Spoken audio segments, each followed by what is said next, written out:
सांगली आणि लय चांगली म्हणून संपूर्ण राज्यात प्रसिद्ध आहे. सांगलीचा इतिहास हा अनेक वर्षाचा आहे. त्याचबरोबर या ठिकाणी असणारे राजकीय नेते सुद्धा मोठमोठे या सांगलीतून होऊन गेलेत. त्याचबरोबर अनेक कलाकार सुद्धा याच सांगलीतून गेलेले आहेत. तसं पाहिलं तर वसंतदादांची सांगली, राजाराम बापू पाटील यांची सांगली, त्याचबरोबर गदी माडगुळकरांची सांगली, क्रांतीवीर नागनाथ अण्णा नाईकवाडी, क्रांतीवीर पाटील यांची नागरी, तसेच अनेक दिग्गज या ठिकाणी या सांगलीतून प्रतिनिधित्व करत आहेत. आणि याच सांगलीमध्ये हे जे दिग्गज पत्रकार आहेत हे गेले 30-40 वर्षाहून अधिक काळ झालं या ठिकाणी सांगलीतील विविध समस्येवर आपला रोखठोक भूमिका मांडत असतात आणि सांगलीच्या समस्या सोडवण्याचा प्रयत्न करत असतात. अशा या दिग्गज पत्रकारांच्या माध्यमातून सध्या सांगली महापालिकेच्या निवडणुकीच्या संदर्भात सध्याची अवस्था काय आहे हे आपण जाणून घेऊया. आपल्याबरोबर शीतल पाटील आहेत. मला सांगा, सध्या महापालिकेची अवस्था काय आहे? प्रश्न सुटलेत का? महापालिकेच्या स्थापनेला आता 27 वर्ष झालेले आहेत. या 27 वर्षामध्ये पूर्वीच्या काळी जे प्रश्न होते ते जैसे थेच आहेत. उदाहरणार्थ द्यायचं झालं तर शेरी नाल्याचा प्रश्न आहे. शेरी नाल्याचा प्रश्न गेली 27 वर्ष आहे तो आहेच. त्याच्यावर कुठल्याच प्रकारची उपाययोजना झालेली नाही. आजही लाखो लिटर सांडपाणी कृष्णा नदीच्या पात्रात मिसळतं आणि तेच दूषित पाणी पुन्हा शहरातल्या नागरिकांच्या माथी मारलं जातं. ही समस्या कायमच आहे. रस्त्यांची दुरावस्था तर असतेच. काही बऱ्याचदा मुख्य रस्ते चांगले असतात, अंतर्गत रस्त्यांची वाट लागलेली असते. ड्रेनेज व्यवस्था, मुख्य ड्रेनेज व्यवस्था जी गावठाण एरिया आहे, जो जुनं सांगली म्हटली जाते, त्या जुन्या सांगलीतले गावठाण एरियातली ड्रेनेज व्यवस्था तर कालेबाहेर झालेलीच आहे. सांगली नवीन जी ड्रेनेज योजना आणली गेली, जी 2008 साली मंजूर झाली, आज 2025 सालापर्यंत त्या योजना सुरू झालेली नाही. इतक्या वर्षात मग हे अधिकारी आणि नगरसेवक काय करतात हाही प्रश्नच आहे. याशिवाय अपुरा पाणी पुरवठ्याचा तर प्रश्न गेल्या कित्येक वर्षापासून भेडसावतोय. शुद्ध पाण्यासाठी अनेकदा वारणा योजनेची चर्चा झाली. वारणा नदीतून पाणी सांगलीला द्यायचं, पण ती केवळ चर्चेतच राहिली. चर्चेचंच गुऱ्हाळ त्याचं रंगलं. त्याच्या पुढे ते गेलंच नाही. याशिवाय नाट्य पंढरी, सांस्कृतिक पंढरी म्हणून सांगलीची ओळख आहे. पण सांगलीमध्ये महापालिकेचं एक नाट्यगृह जे होतं, दीनानाथ मंगेशकर नाट्यगृह, ते सुद्धा आज कबाडखाना म्हणूनच आहे. तिथं भंगार जे ठेवलं जाते. एक नवीन नाट्यगृह सांगली शहराला लाभू नये इतकी शोकांतिका या सांगली शहराची आता सर्वच पक्षाच्या लोकांनी केलेली आहे. याशिवाय म्हणाल तर क्रीडांगणाची दुरावस्था आहे. शिवाजी स्टेडियम आमच्याकडे एक क्रीडांगण आहे, त्याच्याही भिंती सगळ्या कोसळलेल्या आहेत. त्या दुरुस्तीचं कोण पाहत नाही. तिथं खेळाडूंना वाव नाही आहे. रोजगाराच्या कुठल्या संधी इथं शहरामध्ये उपलब्ध नाही आहेत. जणू काही हे निवृत्त पेन्शनांचं शहर बनतं की काय, अशी एकंदर ह्या शहराची स्थिती झालेली आहे गेल्या 27 वर्षामध्ये. नक्कीच आपल्याबरोबर ज्येष्ठ पत्रकार बापू कांबळे आहेत. मला सांगा, कशा पद्धतीनं बघता याच्याकडे? तुम्ही अनेक वर्ष निवडणुका या महापालिकेच्या बघितलेल्या. काय समस्या सुटल्यात असं वाटतं? आत्ताच आमचे मित्र शीतल पाटील यांनी सांगितलं की अनेक प्रश्नाने वेढलेले हे शहर आहे, महापालिका आहे. काय होतं की आता महापालिकेच्या निवडणूक होत आहेत. जे नगरसेवक निवडून येतात ते नगरसेवक मोठे होतात, पण शहराचे प्रश्न आहेत तसेच बकाल राहतात. त्यामुळे आता होणाऱ्या या निवडणुकीत सर्वच पक्षांनी अभ्यासू आणि या प्रश्नाची जाण असणारे नगरसेवक किंवा उमेदवार दिले आणि लोकांनी ते निवडून दिले तर शहराचा विकासाचा प्रश्न सुटणार आहे. मुळात शहर सांगली हे एक फार मोठी परंपरा लाभलेलं शहर आहे.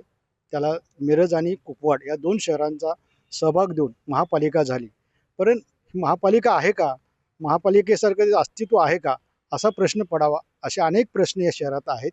ते सुटणं गरजेचं आहे. या निवडणुकीनंतर त्या प्रश्नाला वाचा फुटेल अशी मला खात्री नव्हे अपेक्षा आहे. त्यातून राजकीय पक्षाचे नेते मंडळी नेमकी काय भूमिका घेतात किंवा किंवा आपल्या कार्यकर्त्याचा फायदा पाहतात हे यातून निश्चित झालं तरच शहराच्या विकासाला चालना मिळेल. आपल्याबरोबर सुभाष खराडे आहेत, जे ज्येष्ठ पत्रकार म्हणून या ठिकाणी काम करतात. सांगलीचा विकास झाला आहे का? काय वाटतं महापालिकेचा? सांगलीचा विकास झालेला नाही, कारण 27 वर्ष महापालिका स्थापन होऊनही आज रस्ते, ड्रेनेज, पाणी हे सर्व व्यवस्था कोलॅप्स आहेत. येणारे नगरसेवक हे फक्त ठेकेदार किंवा अधिकारीसुद्धा आता ठेकेदार बनू लागलेले आहेत. असे तर प्रत्येकाने विकासासाठी काम केलं पाहिजे. विकासासाठी कोणी काम करत नाही, स्वतःच्या विकासासाठी सर्वजण काम करतात, असं आत्तापर्यंतचं चित्र आहे. तर या निवडणुकीत सर्व मतदारांनी चांगल्या आणि काम करणाऱ्या नगरसेवकाला निवडून द्यावं अशी माझी विनंती आहे. कारण काय झालं आहे की गेली 28 वर्षात आपण नगरसेवकांची लिस्ट पाहिली तर काहीच त्यात अभ्यासू लोक आहेत, बाकी सर्वजण वेगवेगळ्या ठिकाणी काम करणारे वगैरे आहेत. आणि नेते मंडळींचं पण असं झालं की त्यांच्यावर दबाव नाही, अधिकाऱ्यांच्यावर कोणाचा दबाव नाही, त्यामुळं सांगलीचा कसलाही विकास झालेला नाही. आपल्याबरोबर शिवराजदादा काटकर आहेत. मला सांगा, सांगलीचा विकास झाला आहे का? तेच प्रश्न घेऊन पुन्हा पुन्हा निवडणुका होतात, विकास काय होत नाही? सांगली आणि मिरज ह्या दोन शहरांना 200 वर्षांची परंपरा आहे आणि या 200 वर्षांमध्ये संस्थान काळात ही सुनियोजित शहरं म्हणून प्रसिद्ध होती. सांगली आणि मिरजेचे जुने जर सगळे रस्ते बघितले तर फार मोठ्या आकाराचे, तिथल्या बागा मोठ्या होत्या, सगळ्या होत्या. नगरपालिकेच्या काळात सुद्धा हा लौकिक जपण्याचं फार मोठं काम झालेलं आहे. आज ज्या बागेमध्ये आपण उभे राहतो ते कधी काळी इथं राखीव ठेवली गेली, इथल्या लोकांची जागा वाचवली, त्यामुळे आपण या बागेमध्ये आहोत.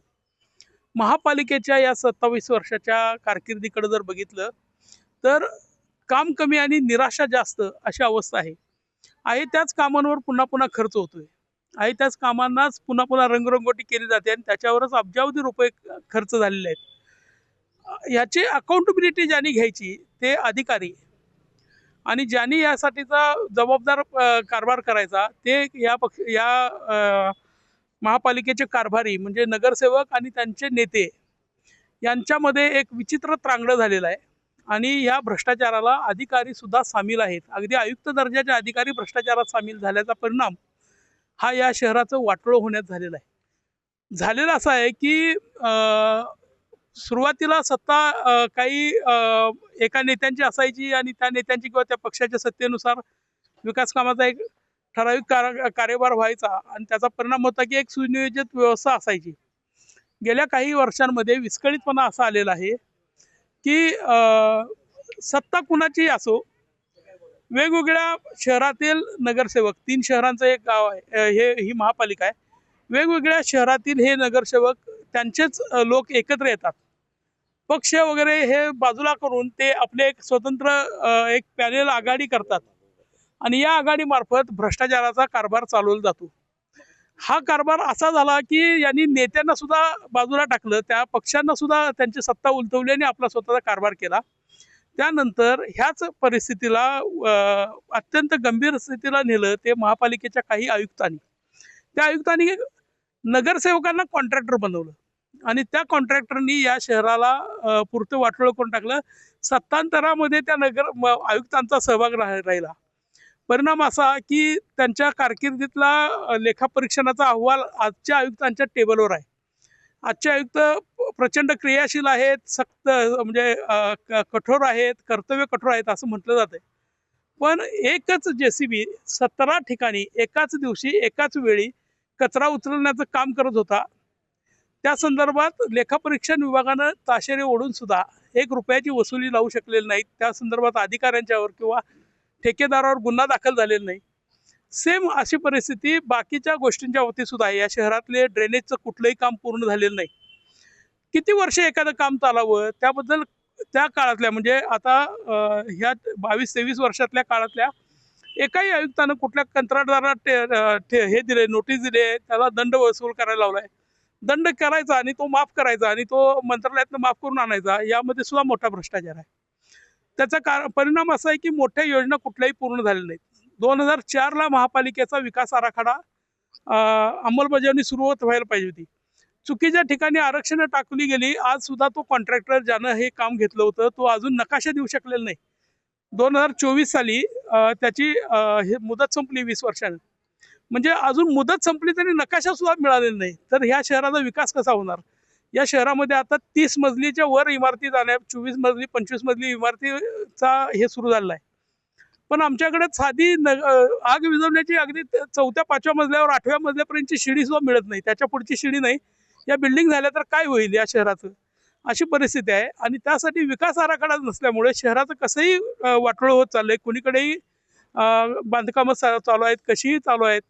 आणि गुंठेवारीच्या भागात तर त्याची इतकी दुरावस्था आहे की तिथंपर्यंत हा विकास कधी होईल हा प्रश्नच आहे.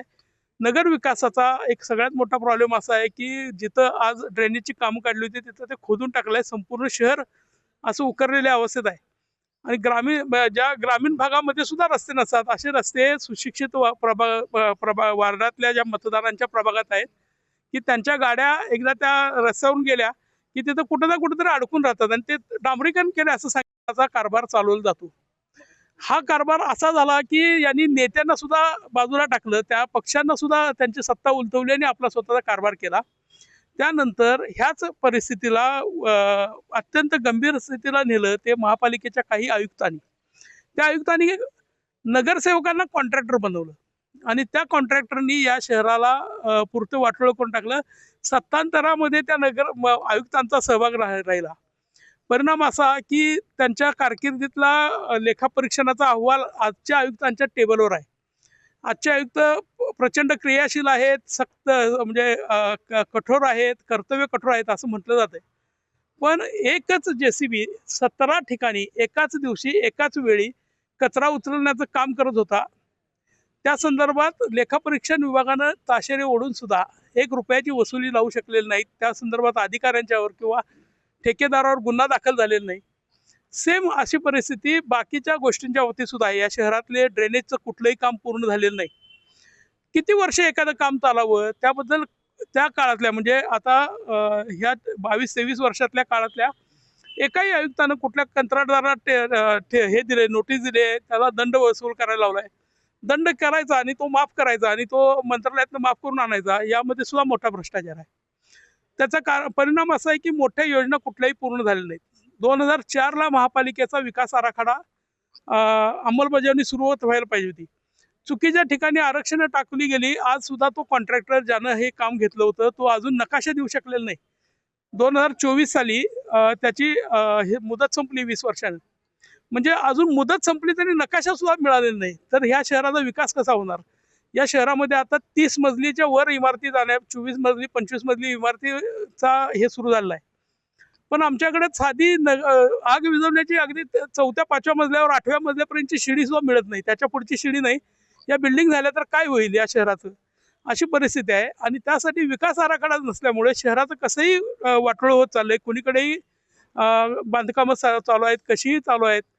आणि गुंठेवारीच्या भागात तर त्याची इतकी दुरावस्था आहे की तिथंपर्यंत हा विकास कधी होईल हा प्रश्नच आहे. नगर विकासाचा एक सगळ्यात मोठा प्रॉब्लेम असा आहे की जिथं आज ड्रेनेजची कामं काढली होती तिथं ते खोदून टाकलंय. संपूर्ण शहर असं उकरलेल्या अवस्थेत आहे. आणि ज्या ग्रामीण भागामध्ये सुद्धा रस्ते नसतात असे रस्ते सुशिक्षित वार्डातल्या ज्या मतदारांच्या प्रभागात आहेत की त्यांच्या गाड्या एकदा त्या रस्त्यावरून गेल्या की तिथं कुठं ना कुठेतरी अडकून राहतात आणि ते डांबरीकरण केले असं सांगितलं जातं. म्हणजे एखाद्या चिखलात रुतल्यासारख्या 4 व्हीलर गाड्या जर रुतत असतील आणि शहराच्या महत्त्वाच्या प्रभागांमध्ये तर याच्यावरून ह्या भ्रष्टाचाराची हे लक्षात येईल. हाच प्रश्न 50 वर्ष शहरी नाल्याचा आहे की जो फक्त प्लॅन्ट बदलला जातो, ठिकाण बदललं जातं, कोट्यवधी रुपये त्याच्यावर खर्च केलं जातं. आता सुद्धा 100 कोटी रुपये एका प्लॅन्टवर खर्च करणार आहेत आणि त्याच्यापेक्षा म्हणजे 3200 कोटी रुपये महापुराचे येणार आहेत. त्याच्यावर आरोप झाला आहे की हे फक्त गटारी निर्माण करण्याचा काम आहे. तर ह्या 3200 कोटी रुपयेचं सुद्धा फक्त टक्केवारीचं काम होणार काय अशी शंका निर्माण झाली आहे. वर्ल्ड बँकेकडनं कर्ज काढून जर आपण असलं काम करणार असू तर या शहराला जे महापुराचा धोका आहे तो कधीही दूर होऊ शकणार नाही. म्हणजे जागतिक ह्याच्यावर बघितलं जातं. जपानचे लोक येऊन इथं अभ्यास करतायत. पण इथला प्रश्न हा टक्केवारी भोवतीच फिरत राहिला तर हे 3200 कोटी रुपये सुद्धा कर्ज डोक्यावर बसेल आणि महापुराच्या मगरमिठीतून सांगलीची सुटका होणारच नाही अशी गंभीर परिस्थिती आहे.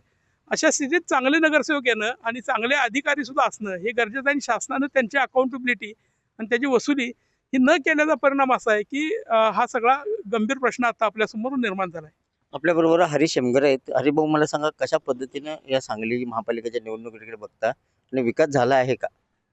निवडणूक आणि निवडणुकीच्या वेळेला मोठमोठी आश्वासनं देणं आणि आपली राजकीय महत्त्वाकांक्षा पुरी करण्यासाठी वाटेल त्या स्तराला जाऊन सत्तेवर जाणं एवढ्यासाठीच ह्या महापालिकेचा उपयोग केला जातो. आणि माझ्या ताब्यात एक महापालिका आहे किंवा सांगली आहे असं सांगणं पुढं राज्य पातळीवर होत असतं.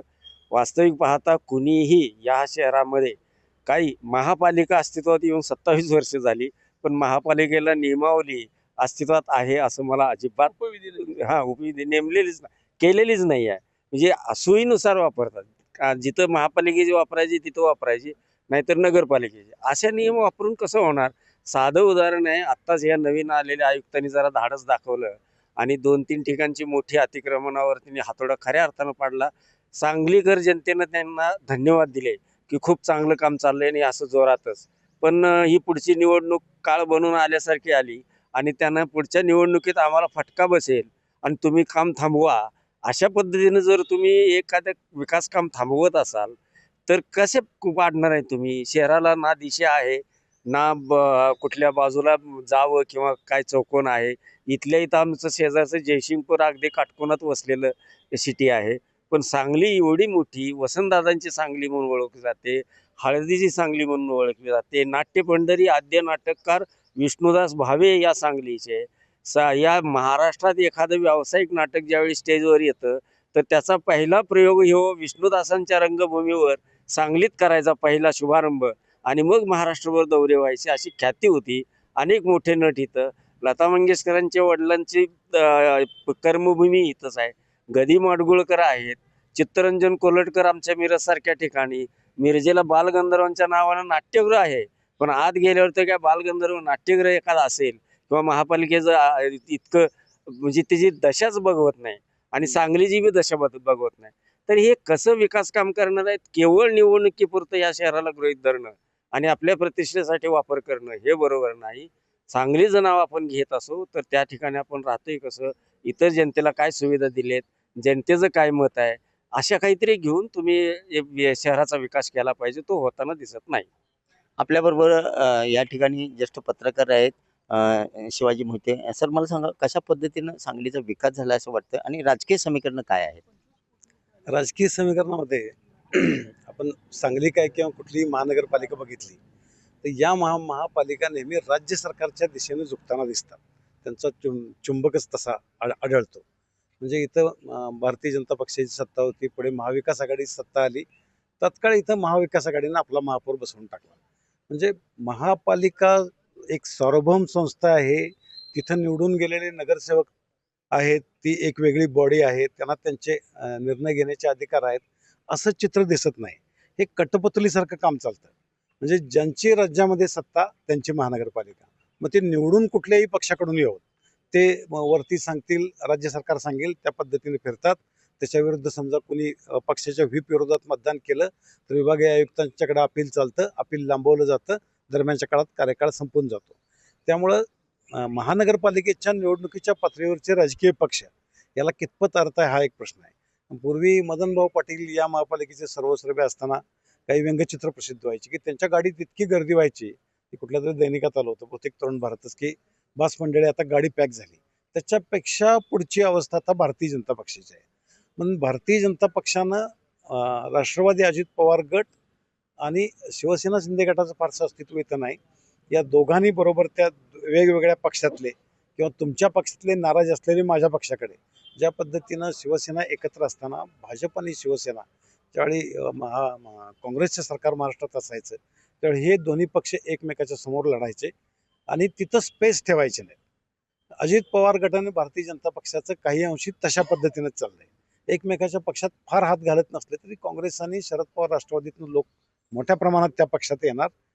बऱ्यापैकी यांचं इंटरनल कॉम्प्रोमाइज किंवा मैत्रीपूर्ण लढती ज्यांना म्हणतात त्या पद्धतीने हे जातील. त्यांना राज्याची सत्ता महत्त्वाची आहे आणि ज्यावेळी या निवडणुकीचे निकाल लागतील त्यावेळी अस्तित्वहीन असलेला शरद पवार राष्ट्रवादी काँग्रेस पक्ष आणि त्याच्यापुढे काँग्रेस पक्षाचं काही अस्तित्व इथं होतं, पण पृथ्वीराज बाबा आणि जयश्रीताई गेल्यामुळं तेही संपलंय. तर उरलं सुरलं अस्तित्व सुद्धा संपलेलं दिसेल. पण हे जे निवडून येत आहेत हे तेच ते लोक आहेत, फक्त त्यांचं लेबल बदललेलं आहे. त्यामुळे त्यांच्या मनोवृत्तीत फारसा फरक पडेल आणि फार मोठं इथं काही क्रांती होईल या निवडणुकीनंतर अशी काही शक्यता नाही. नक्कीच. आपल्याबरोबर हनुमान मोहिते सर आहेत. मला सांगा, राजकीय समीकरणं काय आहेत? आता ही वसंतदादांची सांगली म्हणून संपूर्ण राज्यात प्रसिद्ध आहे, पण आता या सांगलीची अवस्था काय झाली आणि राजकीय समीकरणं काय होऊ शकतात भविष्यात?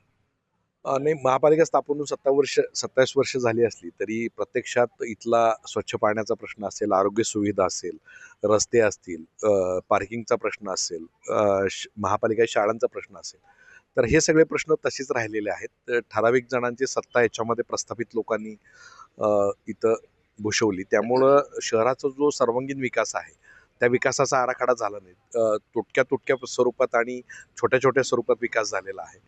आत्ता याच्यामध्ये पूर्वी काँग्रेस आणि राष्ट्रवादीचा इथं बालेकिल्ला होता आणि त्यांची महानगरपालिका होती. आता मात्र राष्ट्रवादीमध्ये 2 भाग झालेत, शिवसेनेमध्ये 2 भाग झालेले आहेत आणि काँग्रेसमध्ये सुद्धा गटबाजी झालेली होती. म्हणजे आत्ता ह्या निवडणुकीत काँग्रेस महाआघाडी, काँग्रेस राष्ट्रवादी शरद पवार आणि शिवसेना उद्धव ठाकरे अशा प्रकारची युती आणि त्याच्याबरोबर वंचित आघाडी पण येऊ शकते. त्यानंतर राष्ट्रवादी आणि शिवसेना असं एक युती होऊ शकते आणि भाजप आणि जनस्वराज्य असं तिरंगी लढत या ठिकाणी होईल अशी सध्याची परिस्थिती आहे. पण अशी परिस्थिती आहे की एखाद्या उमेदवाराने एका ठिकाणून मुलाखत दिली आहे पण प्रत्यक्षात त्याने एबी फॉर्म दुसराच घेतला आहे आणि नंतर प्रचार तिसराच करणार अशीच प्रकारची परिस्थिती या ठिकाणी राजकीय होईल.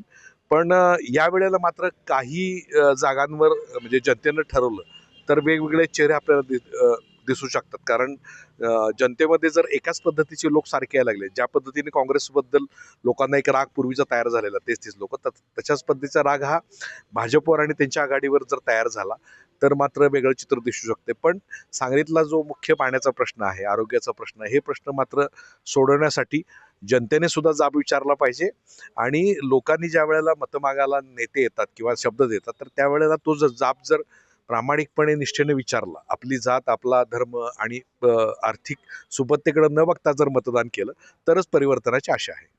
नक्कीच आपण पाहू शकता हे सर्व सांगलीतील ज्येष्ठ पत्रकार आहेत की ज्यांनी तीव्र शब्दात नाराजी व्यक्त केलेली आहे. अनेक मंत्री आले, मुख्यमंत्री आले, नुसतं आश्वासनं दिली पण सांगली महापालिकेचा विकास काय मात्र झालेला नाही आहे.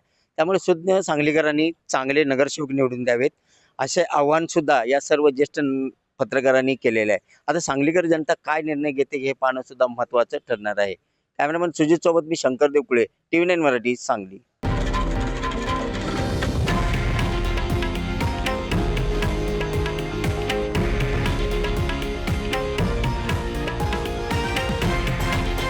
हे आहे देशातील नंबर 1 न्यूज नेटवर्क आणि आपण पाहत आहात TV9 मराठी, एकमेव.